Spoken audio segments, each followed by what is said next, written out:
Hello, S4 ကနေပြီးတော့ကြိုဆိုပါရစေ။ကျွန်မကတော့တီချယ်ဝေပါ။အခုကျွန်မဒီနေ့မေမေဖေတို့ကိုဝေမျှပေးခြင်းတဲ့အကြောင်းအရာလေးကတော့ကျောင်းစာနဲ့ပညာရေးပါ။ကျွန်မတို့လူကြီးမိဘတွေနဲ့အမြဲတမ်းဒါကိုရောထွေးနေကြတယ်ပေါ့နော်။မိဘတိုင်းကကိုယ့်ရဲ့သားသမီးတွေကိုဒီပညာရေးတွေမှာအမှတ်ပြရစေခြင်းနဲ့အဆင့်ကောင်းစေခြင်းနဲ့ဒါကိုပဲအာရုံစိုက်ကြပါတယ်။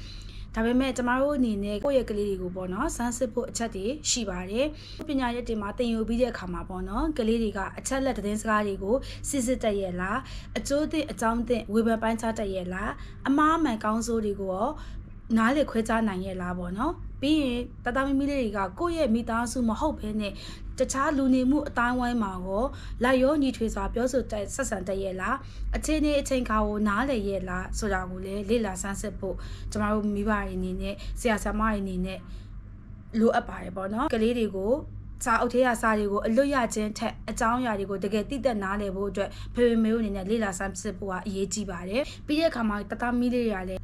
စာတွေကိုအလွတ်ရတာထက်စာအုပ်ကိုကြော်မြင်နိုင်ဖို့ကလည်းအရေးကြီးပါတယ်ပြီးရင်တို့ရဲ့စဉ်းစားစကြဉာဏ်နဲ့ဒီတကယ်ပညာရေးအနှစ်သာရကိုပေါ့နော်